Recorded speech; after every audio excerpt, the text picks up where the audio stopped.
Olá, turma, tudo bem? Dando continuidade aqui no nosso tópico sobre química de produtos naturais, hoje nós vamos falar sobre os principais grupos do metabolismo secundário.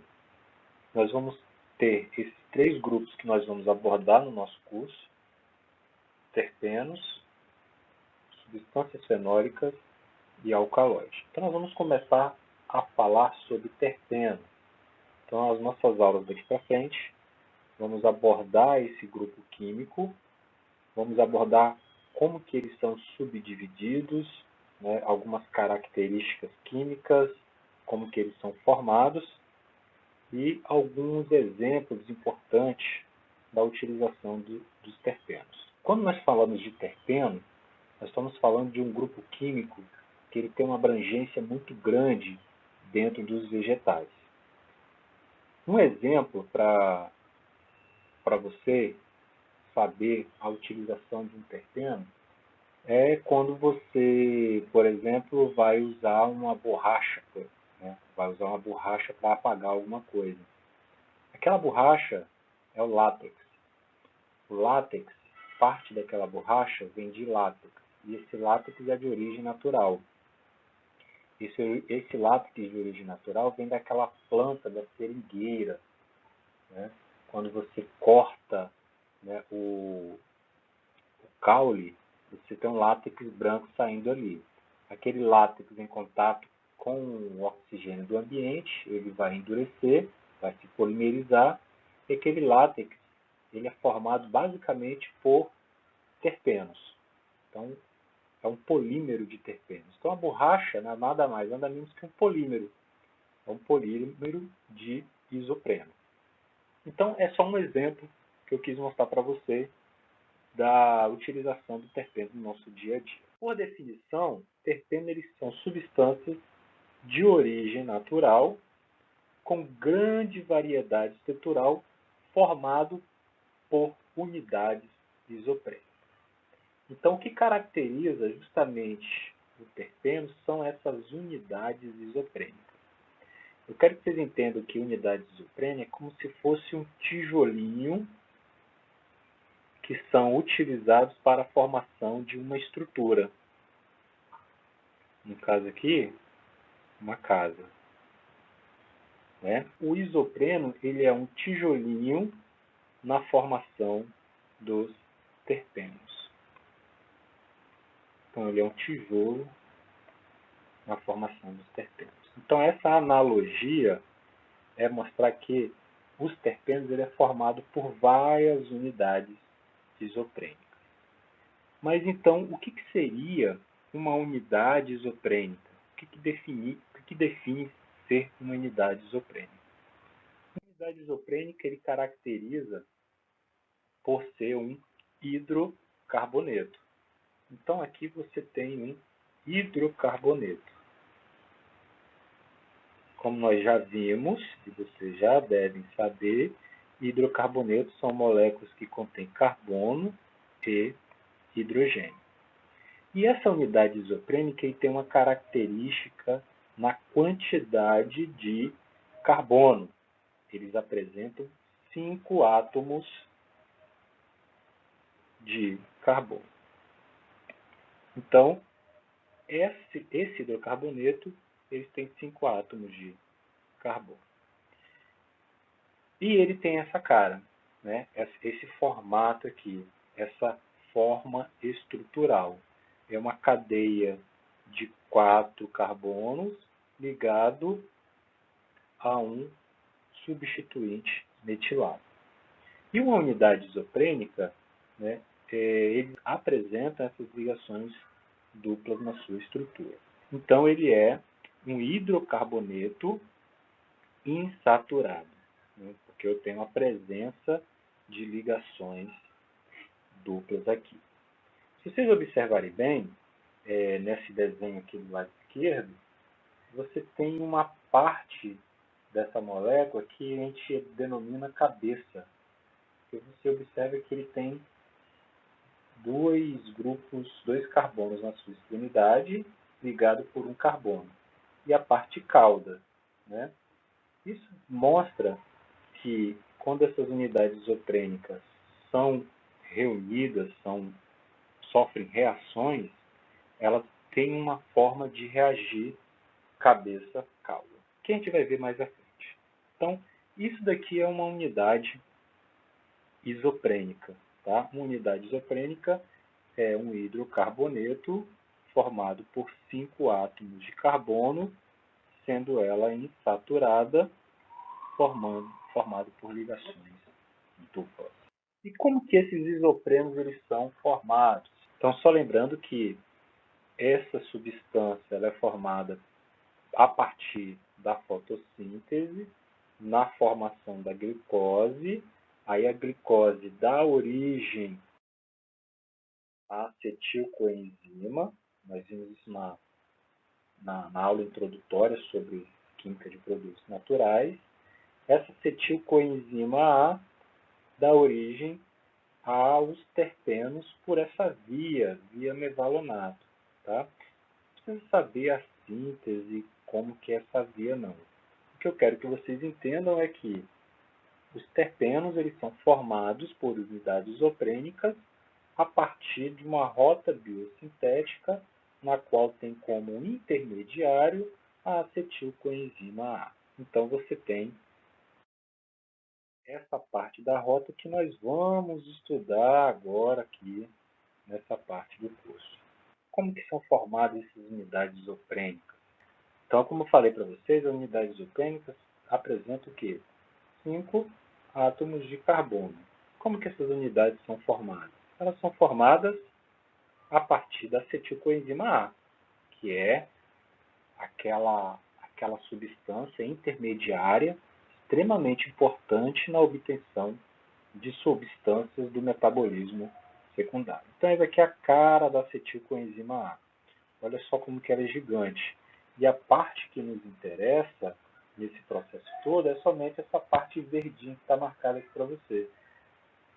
Então, essa parte verde, ele tem quantos átomos de carbono? Ele tem um átomo de carbono aqui e outro átomo de carbono aqui. Então, ele tem 2 átomos de carbono. Né? Então, um átomo de carbono ligado a um oxigênio e esse átomo de carbono aqui. O carbono número 1 ele é uma carbonila. Lembra disso? Carbonila. Ele é uma carbonila. E essa carbonila está ligada a um enxofre.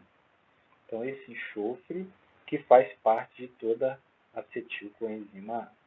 Então, o que nos interessa justamente nessa acetilcoenzima A, né, apesar da molécula toda ser importante, o que vai ser o ponto reacional, a parte que vai reagir na molécula, é esse que está marcado em verde aqui para vocês.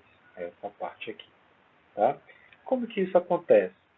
Isso acontece através de reações bioquímicas que acontecem dentro da planta, por rotas biosintéticas. Então, você tem moléculas de acetilcoenzima A que reagem entre si para formar esses intermediários. Esse intermediário, se vocês observarem, ele tem uma porção que nós chamamos de fosforilado. Então, esse aqui tem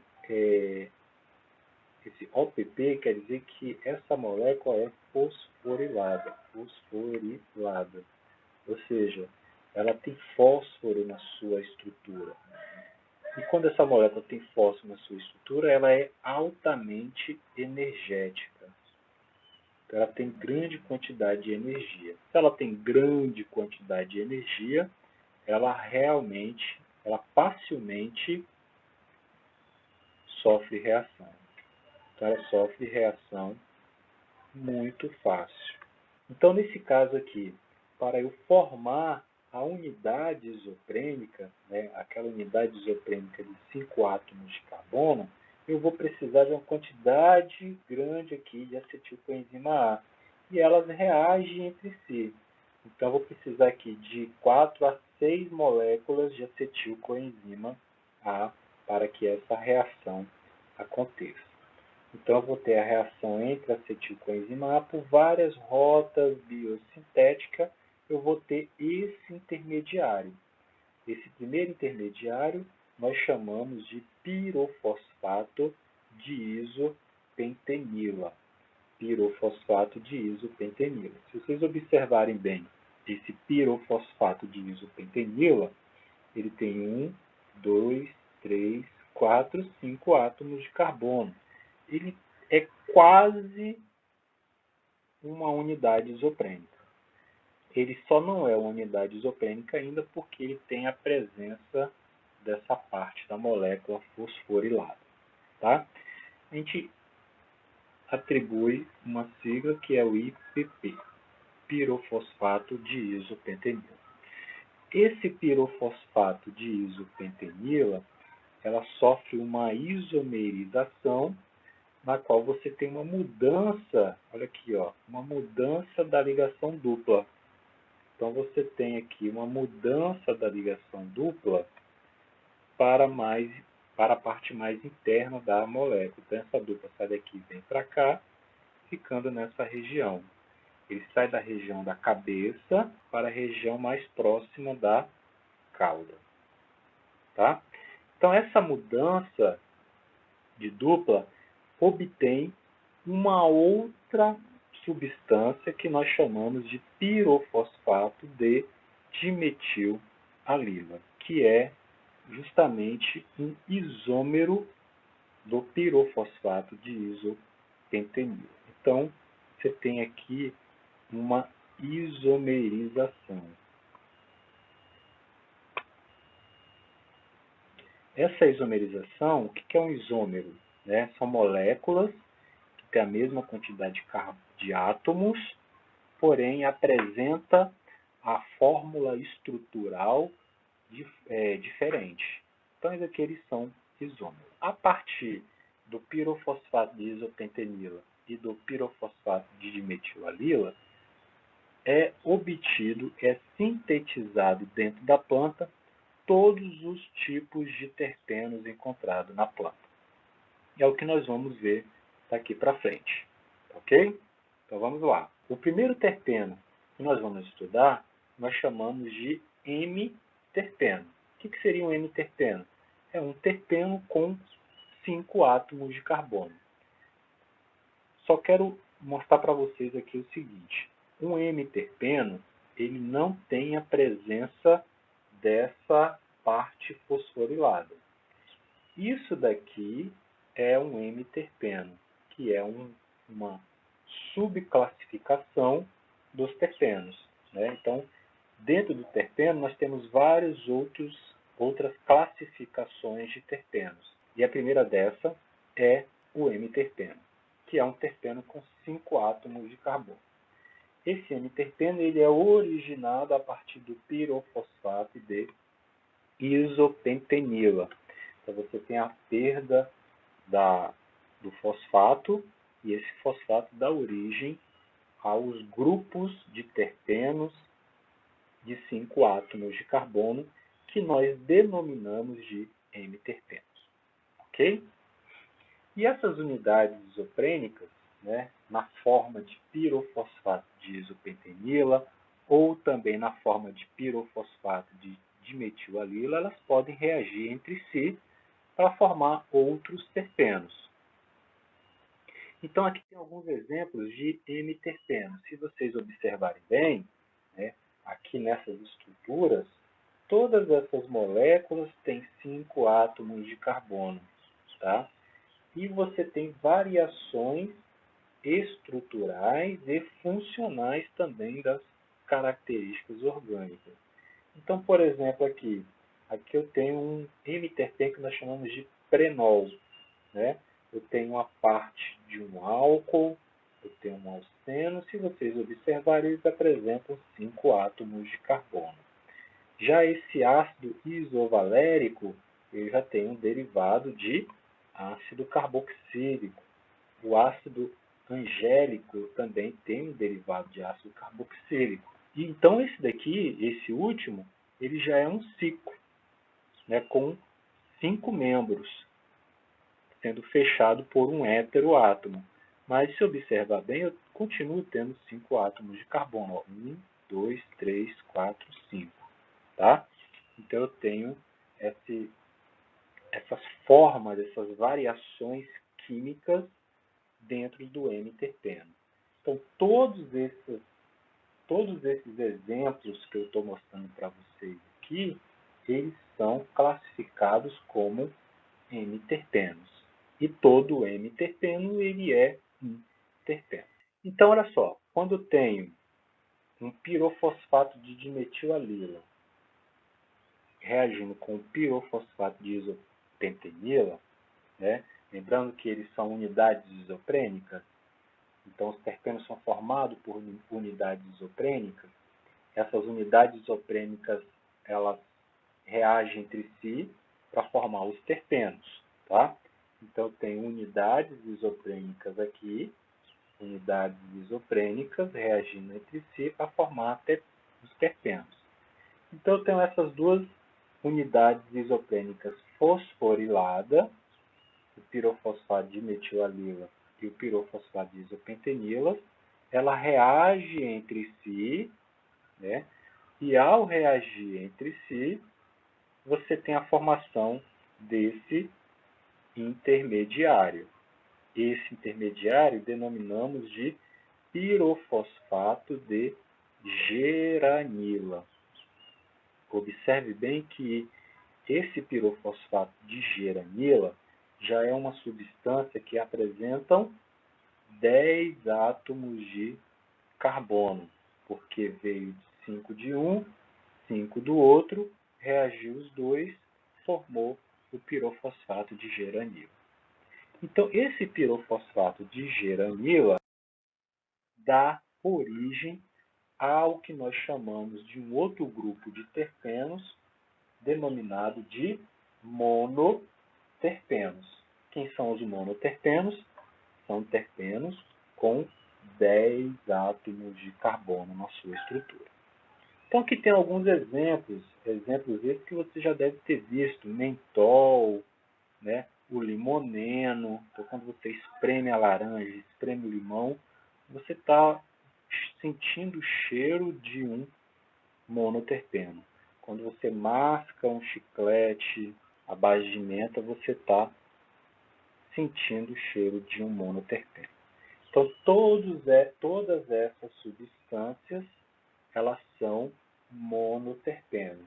Então, são substâncias que têm 10 átomos de carbono. Se a gente for contar aqui, ó, a presença de quantidade de carbono, são 10 átomos de carbono. Ó. 1, 2, 3, 4, 5, 6, 7, 8, 9, 10. Tá? Não é essa sequência de contagem, mas só para ver que tem 10 átomos de carbono. E isso acontece para todos esses átomos presentes aqui. Então, na próxima aula, nós vamos estudar mais sobre os outros grupos químicos dentro dos terpenos. Na aula de hoje, nós vimos como que os terpenos são formados, né? E dei 2 exemplos de terpenos, os M-terpenos e os monoterpenos. Na próxima aula, nós vamos falar um pouquinho mais sobre os outros grupos de terpenos que nós vamos estudar. Até a próxima!